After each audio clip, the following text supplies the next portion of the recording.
Thanks for joining us, friends. This is Sean from SGT Report, and on the line we are very gratified to have back author and founder of GoldSilver.com, Mike Maloney. Mike, welcome back. Thanks for having me. And also on the line is our daily contributor at SGT Report, Rory. Hello. Hello. Well, it's exciting to have Mike back on the line, and today we are going to talk some details about the Hidden Secrets of Money 3, Dollar Crisis to Golden Opportunity, and we're very excited for you all to see it. It is going to be released on Tuesday morning, September 24th, and you're sure not going to want to miss it because it is epic. Mike, I had the opportunity to watch this thing this morning and again last night, actually. I've watched it twice, and it's really a stunning piece of work. People are going to be very, very excited. It should go viral. As I was telling you before we started recording here, I really think this thing ought to be on CNBC, and it ought to get out to tens of millions of people. But it's just a fabulous piece of work. Thank you. Yeah, my producer, director, Dan Rubach, is really responsible for this. And then all of the beautiful animations are, the 3Ds are Aidan Magnus, and the two-dimensional animations are Lincoln Jude. There's just a stunning piece of animation at about the 16-minute mark, which complements Jim Rickards. We'll talk about that as we get into this interview, but this thing is every bit as good as anything that can be seen on television. I want to quote you from the very first part of the piece in which you say, Mike, "Now the rest of the world are turning their backs on the U.S. dollar standard. This is going to cause a financial calamity, the likes of which we have never seen before. It's going to be devastating for most people. I don't want this to happen, but the damage has already been done." That was powerful for me to really get into the piece, Mike, because you know what you're saying is we've hit the point of no return, and you can either make your bet for paper currencies or you can make your bet for gold and silver and hard assets, which you cover in the video. And it just seems to me we're getting closer and closer to the cliff. Yeah, well, you know, when Ben Bernanke just announced that they would not taper, that was an admission that they cannot taper. About every 4 years or so, there is a recession, 4 or 5 years. And we are 4 years into this economic recovery and or this growth pattern, and now that's going to be slowing down. We're going to slide into the next recession. And when you have an addiction like this, we are credit addicted. The markets are credit addicted. When you have an addiction, it always requires more and more of the drug to get the same high. So for stimulus to be able to have any effect, they always have to increase it. Well, they've kept the same amount of stimulus now since January, and it's having less effect. And you know, Ben Bernanke announced that they weren't going to stop the stimulus, that they were going to continue printing, and the markets rallied, and gold rallied, and the dollar fell, and what it is an admission that they can never stop this. If they stop it, the markets will crash. It'll send us into either the most severe recession or even a depression. And that is eventually what I'm expecting, is some depression that will eclipse the Great Depression. It'll be the Greater Depression. But it's not going to be bad for everybody. It's going to be a wealth transfer from, 1,000 people to 1 or something like that. And the 1,000 to 1 ratio is going to be from the average public that is not getting prepared to those who are getting prepared, the people that are in precious metals especially, but all sorts of hard assets. Now, real estate was just in its greatest bubble in history recently, and we haven't revisited undervaluation yet. So we haven't gone to a space that clears out excess inventories and excess jobs that were created in that sector. And people are thinking that real estate is back and, everything's peachy again. And so the public does not realize that this printing of $85 billion a month, this is an emergency maneuver. There is still an emergency going on out there. It's not over with. And at this point, it's probably going to start getting worse. I'd be remiss not to ask you about this past Friday's Precious Metals Slam. Silver was down about $1.25. Gold plummeted around $40. And why? Well, because some Fed establishment shill named James Bullard from the St. Louis Fed Bank said, quote, "No rush to taper while inflation is low, Mike." He said the tech bubble and the housing bubble were both, no secret, bubbles of the past were gigantic and obvious, but not now, end quote. Mike, he must not be considering the bond bubble, huh? Bubbles of the past were gigantic and obvious? That's what he said. Well, then how come Ben Bernanke and Alan Greenspan were saying that there was no bubble just as the bubble was peaking and popping? You know? Exactly. If they're so obvious, then how come the people that are running things can't see them? I think they can see them, but they have to lie, actually. I agree. I totally agree. I was just going to say the same thing. Is it really possible that any one man, any one person, in this case, James Bullard, would have the gravitas and the international importance to utter these words, and it would really truly cause gold and silver to plummet like that? It's just absurd. It's just I think Right. It's manipulation behind the scenes, because it just makes no sense. Those words are not going to change everyone's opinion and turn this thing around on a dime. It could be, or it may not be. The thing is, when gold falls, everybody screams manipulation, and sometimes it is manipulation, but sometimes it's just the price going down, because prices go up and down. The price went up on Ben Bernanke's announcement of not tapering, and so is that manipulation to the upside? Because these up days, that up day was equivalent in scale to the down days that happened in June, where everybody was screaming manipulation. And I've recently, for the insiders, the people at the clients of goldsilver.com that either bought our insiders program or purchased more than 500 ounces of silver or more than 10 ounces of gold, they get access to things that the rest of the public doesn't get access to. And I announced that I would do a webinar for them, and I was barraged with questions. I said I would take questions from our insiders only, and I got more than 200 emails, and some of them had more than 10 questions. But a huge proportion of them were people asking about the manipulation. And they were saying that, how come the manipulators always win? When is this going to end? Well, take a look at a 12-year chart of gold and tell me that the manipulators are winning. If the manipulators were winning, gold would be below $250 an ounce, and it's not. All they can do is manipulate it back for a short while, and then the free market pushes on further with its climb. So what they're doing is basically a managed retreat, and so they've been managing whenever the price goes up too much. When the price falls, you can bet that in the next several months there's going to be some bad news. This announcement of not tapering, and the price being, and this could be that there was a manipulation on Friday.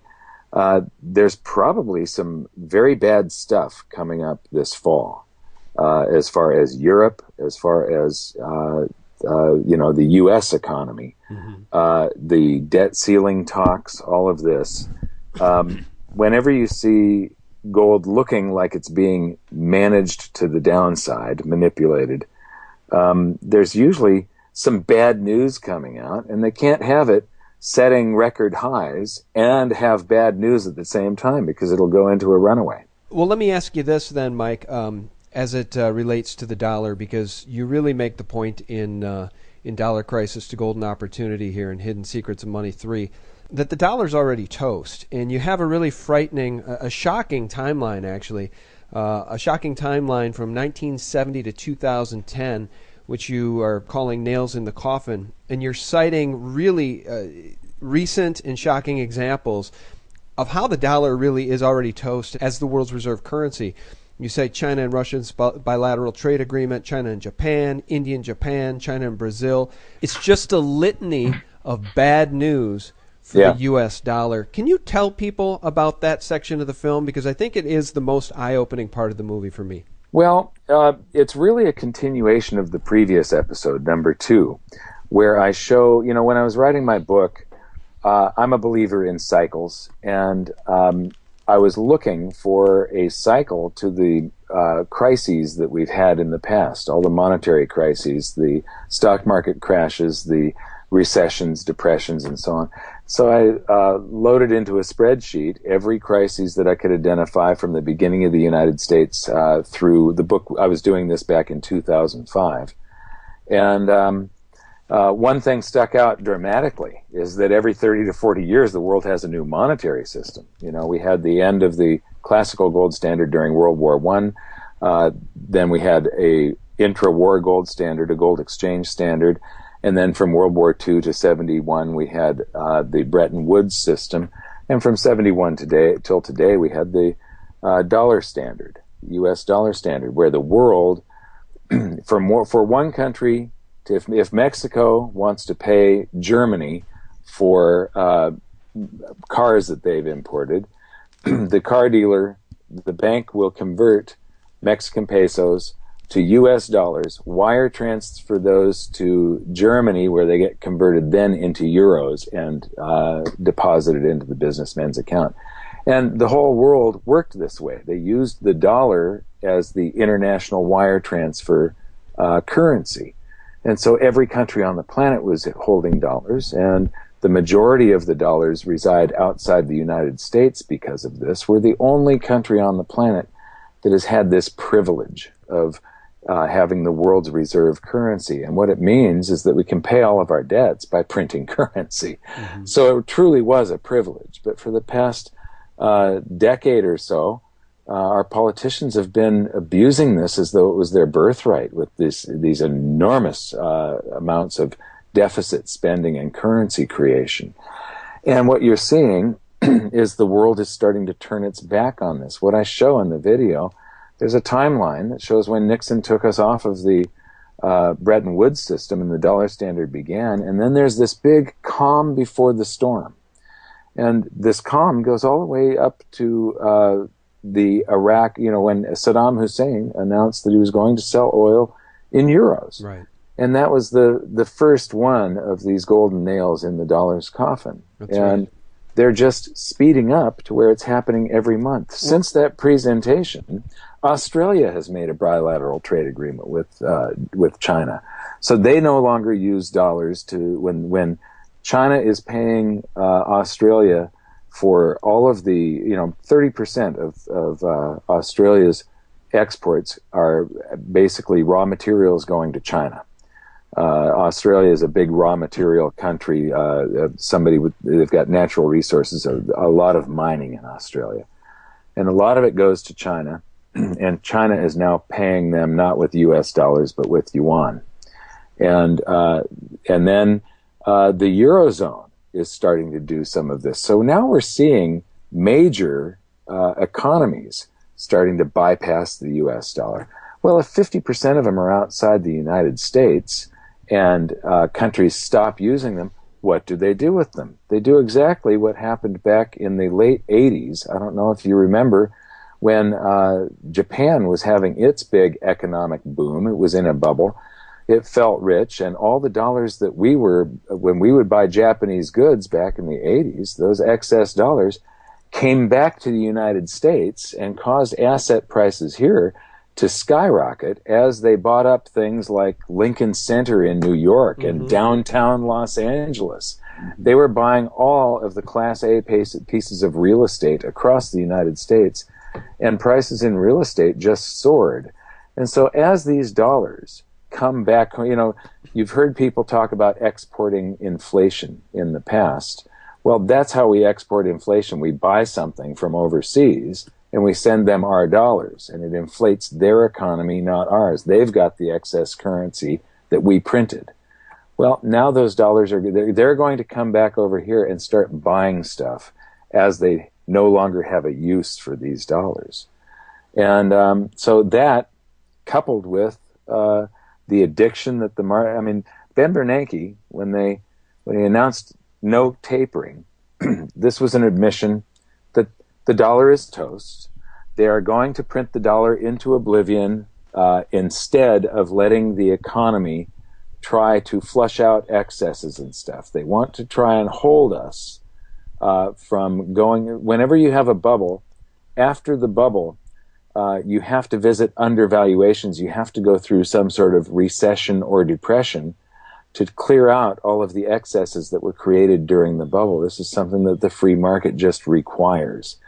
And they're trying desperately to prevent that from happening. Right. And as they do, it just causes more and more energy to be built up. And when the free market overwhelms that manipulation, so that manipulation, the manipulation in bonds, the manipulation in interest rate pricing, not allowing something called the price discovery mechanism to work. When you manipulate price information, it skews an economy, it builds energy, and one day that all of that implodes.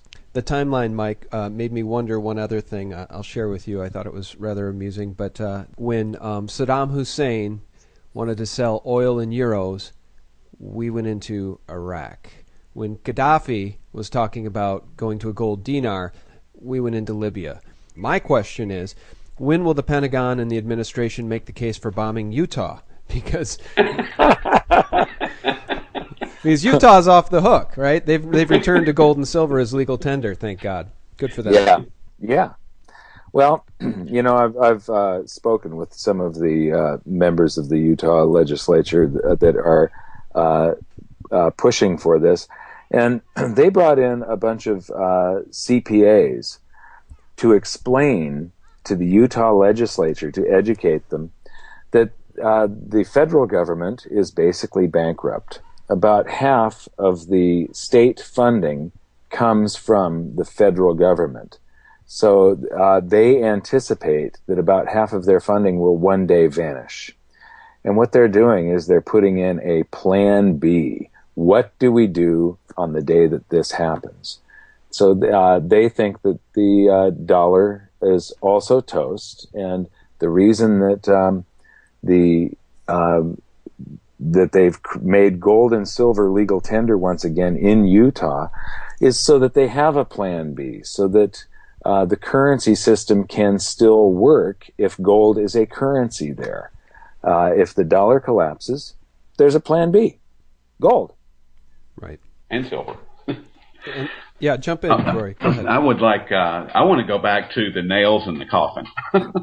Well, they're speeding up. They are. That was the point of the presentation, is a monetary system, when it's a man-made monetary system that a bunch of economists get together and they create, there was an emergency meeting called the Genoa Conference in 1922 to come up with a new world monetary system.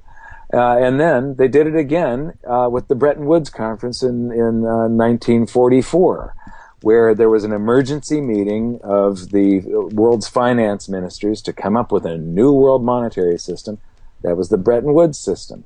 And then Nixon, when he, in that speech where he ends the Bretton Woods system, he calls for the creation of an urgently needed new world monetary system. And that was something where it was called the Group of 10 coming up with the Smithsonian Agreement. We're headed, before the end of this decade, there is going to be some sort of emergency meeting of the G20 finance ministers or something like this to hash out a new world monetary system. It's just history repeating. And the point is, any man-made system cannot possibly last. They aren't permanent. It's a man-made system where it cannot account for all of the forces in the free market. Nobody is smarter than the free market. The market knows all the price information going on in an economy. One person, Ben Bernanke, or a small group of people, the FOMC committee, cannot possibly have all that information. They're just not smarter than the free market. I'm sorry, go ahead with your question. You had listed at least 27 different nails. I went through and I've watched the video 3 times, counted each one of the nails that you listed. There's been another dozen since that. Exactly. And from my perspective, that coffin looks pretty well shut tight. But the question that I have is that why would China or Russia in particular want the dollar to die anytime soon with everything that they have going on? I mean, they're sucking up all the gold, all the silver, excuse me, that they can get their hands on. Well, that's And them getting they're ready. backdooring. It seems like they're kind of backdooring a new reserve currency with their direct line swaps. You know, Japan's on board, like you mentioned, Australia. I mean, these are massive economies, and all the BRICS nations. So it seems like it would be in their best interest to kind of let the slow burn, if you will, kind of proceed as it is. I mean, what's your take on that? Well, I think that they're getting prepared for the demise of the dollar standard. That's what the accumulation in gold in China is all about, I believe. But these things unfold very slowly until the day they don't. Then it happens very, very quickly. When you study currency crises, in my lifetime, there's been twice in Mexico where people wake up one morning and 2/3 of their wealth has been nationalized basically by a peso devaluation that happens overnight. They do it in your sleep. And so you wake up one day and the world has changed for you. I don't expect this system to break down that way, but I think once it happens, it's going to happen rapidly. Like Jim Rickards says, there will be chaos. And there's an animation in the episode where we show currencies sort of falling like dominoes. And basically that is what I wrote in my book, that once the US dollar becomes suspect and people start rushing away from it, I believe that people around the world will look at their currencies and go, oh my God, this is just a piece of paper with numbers on it also. Yeah, I want to ask you about that because that was the stunning animation I referred to. It happens about 15, 16 minutes into the piece. And Rickards is saying that there's 4 choices moving forward. And I wonder if there's not a fifth, which we can talk about. But the 4 choices are, number 1, a multiple reserve currencies. Number 2, the SDR, which is a basket of currencies sponsored by the IMF. 3 is gold, some variation of the gold standard. And 4 is chaos. He says, I favor gold, but I fear we may get chaos. And I know that you've got some strong feelings on gold, Mike. Gold standards suck because we'll just get scammed again, you're famous for saying. Why don't you tell us, why gold standards suck? And then also, isn't there a 5th choice, which is sort of the Bill Still model, which is a sovereign government-issued currency not beholden to the Federal Reserve System, but to the people? Yeah, okay. So with Bill Still's answer of creating currency printed by the government, and then that's all there is. They're never going to print anymore. Every 4 years, you got a different group of jokers running the thing. Right. Politicians get elected every 4 years, and they change the rules that the last guys put in place. Do you actually believe that that we could create a certain amount of currency and then never create more than that it would be fixed, and that politicians would never change that rule the next time that there's some crisis that they can take advantage of? Politicians want to promise more than they can pay for. And the only way they can pay for these promises that they make, is to tax us through inflation, a tax that we don't see as being a direct tax, as a cause from the stuff that we vote for, that we want, that's the free goodies that these politicians are promising us.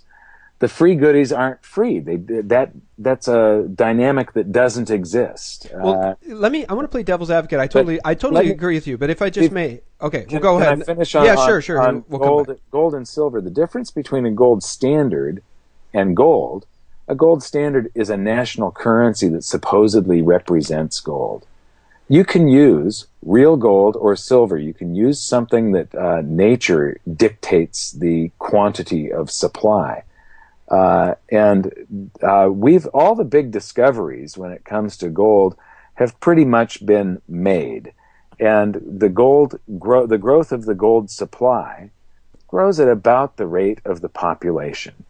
And so if you were using real gold and silver, you would have a very, very stable monetary supply. And the thing is, governments can't create it. That's the whole reason for gold and silver.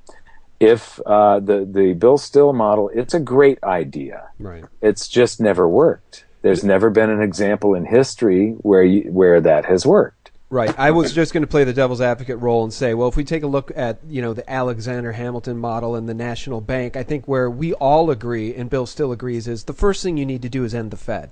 Because there's absolutely no reason we need to issue currency and have it attached to 6% debt right the minute it's issued. So number one, the step is end the Fed. And, let's issue the currency the way the founders intended. But I think one would argue that back even during Alexander Hamilton's days, the currency was at least anchored, as you like to say, to precious metals, to gold. Yeah. Yeah. Well, the Coinage Act.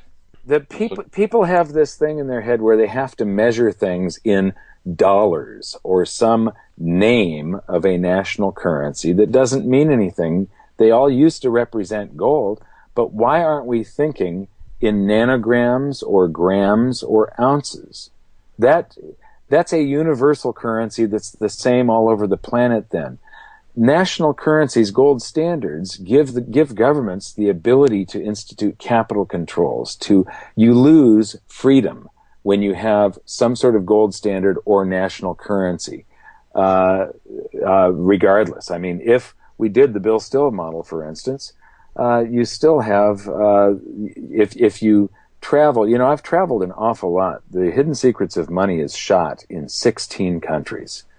And when you walk past that currency exchange window in the airport, if you're coming from Ecuador and you land in Singapore and you cross that currency exchange window with your pesos from Ecuador, they go to zero. They're not worth anything on the other side of that line. And it's the same pretty much with all world currencies except for the U.S. dollar. Some you can, because of that the global dollar standard, in some countries you can take a cab or something like that and pay with either the local currency or U.S. dollars. But still, in many countries, the U.S. dollar also goes to zero on the other side of that line. That allows governments to manipulate the currencies and allows them to control us. When you're using something that's international, like a measurement of a weight of a metal, or even a cryptocurrency like Bitcoin. Governments, there's a loss of governmental control over people, which means an increase in freedom. So it's a loss for the government, bad for the government, good for the people.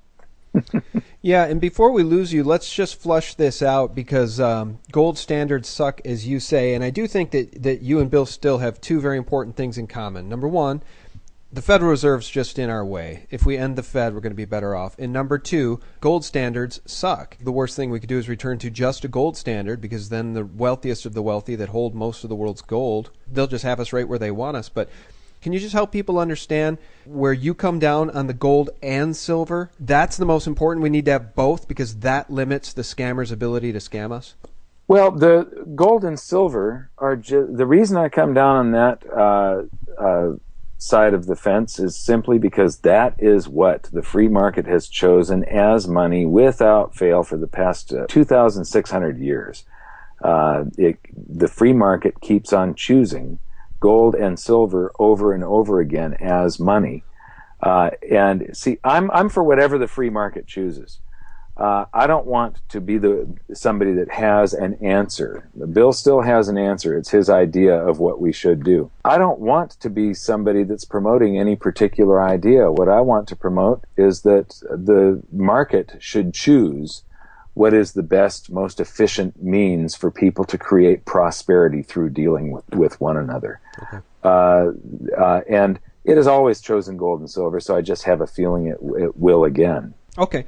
And then the last thing that I had before we throw it back to Rory, if Rory had any follow-up questions, is one of the figures that you have in the video here is that right now, based on outstanding dollar supply, you've calculated that gold needs to be at $13,400 an ounce just to cover that outstanding dollar supply. But you know the Fed is going to just keep printing through 2015, so that number will just continue to rise. Exactly. You know, that's when I said earlier that the Fed deciding not to taper is basically an admission that the dollar will fall, gold will go up, the stock markets will go up to a certain extent, and that they are trapped. They can never get out of this. It's an admission that the dollar is toast. I guess my last thing is, as I was watching the video, I wrote this down because it is frustrating, and you do wonder, who at this point, Mike, is this system good for, this U.S. dollar reserve currency system? Who's it even good for? Because even the people seem to be getting hurt. I mean, the richest of the rich, the top 1% are doing better than they've ever done, and the rest of us are struggling like we've never struggled. The median income has really remained the same. Actually, people are making less money now than they used to make in the 60s, inflation adjusted. Who is this system even good for at this point? You know, I shouldn't be talking about the fourth episode yet, but in the fourth episode, you're going to see how the world monetary system works. 99.999% of the people on the planet do not understand it, and it's an animation that makes it very easy to understand. So this will be the first time that people really get how it works. But it's a system based on a 300-year-old design when a few men came up with the idea for the Bank of England, where you have a central bank and they get to create currency from nothing, and it creates a permanent national debt. The public is always on the hook to pay back this currency that came from nowhere, plus interest. But then the Rothschilds refined it in the mid-1700s, and that made them the richest family on the planet for over a century. The monetary system was designed to enrich a few at the expense of the many.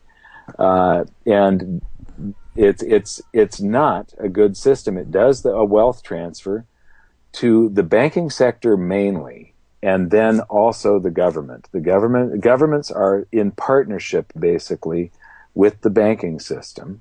And the whole monetary system is designed to enrich them and to make it easy for politicians to promise you free stuff. Well, and it just seems that at this point, when I say who is this system even good for, I just mean, you know, everybody on the planet, including Americans, because it seems that we are now, our number one export is not only debt, but war and the weapons of war. And it's just very disheartening. It's good for the bankers. Yeah. That's who it's good for. It's good for the bankers. It's sort of good for the governments. That's it. It's at the expense, though, of the people of this planet. Mike, we just can't thank you enough for your time. I want everybody to know that Hidden Secrets of Money 3, Dollar Crisis to Golden Opportunity, is going to be released the morning of Tuesday, the 24th of September. We'll put a link below this video for it. We'll post it over at SGT Report, and you can most certainly find it at the very top of the page at goldsilver.com. We've had nothing but a pleasure working with you guys over the years, and we sure do appreciate everything you're doing, Mike, to spread truth and honor and, you know, take this system back for the people, for humanity. Thank you. All right. Thank you very much. I'll talk with you later then. All right. Take care, Mike. Thank you.